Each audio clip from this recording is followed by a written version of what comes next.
खबर शामिल करते हैं हमारे जर्नलिस्ट मोहम्मद साकिब साकी की।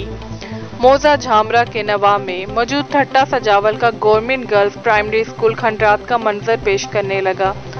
200 से ज़ायद बच्चियां तालीम से महरूम। गांव वालों ने स्कूल खोलने का मुतालबा किया है और कहा है कि हुकूमत ने कुछ साल पहले स्कूल को साथ वाले गांव में ज़म कर दिया था, लेकिन गांव दूर होने की वजह से बच्चियां वहां नहीं जा सकती।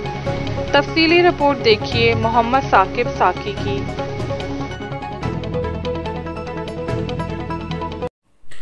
जी बिल्कुल, मौजा झामरा के नवा में मौजूद ठट्टा सजावल का गर्ल्स प्राइमरी स्कूल किसी मसीहा का मुंतज़िर स्कूल की इमारत 18वीं सदी के खंडरात का मंजर पेश करने लगी।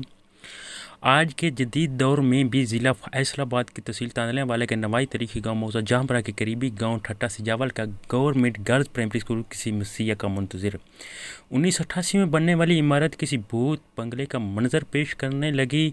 मुकामी लोगों ने स्कूल के अंदर माल मवेशी बांध रखे हैं, जबकि आवारा कुत्तों ने भी स्कूल की इमारत को अपना मस्कन बना रखा है।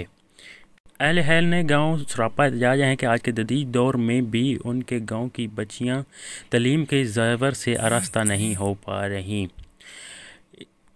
और अहल हैल ने गांव सरापा एहतजाज है कि हमारे इलाका के MNA अली गौहर और MP जाफर अली होचा भी गफलत की नींद सोए हुए हैं, जबकि गांव के लोगों का कहना है कि कहीं बाद मुतअद्दिद मरतबा हमने आला हुकाम को दरख्वास्तें दी मगर कोई सुनवाई ना हुई।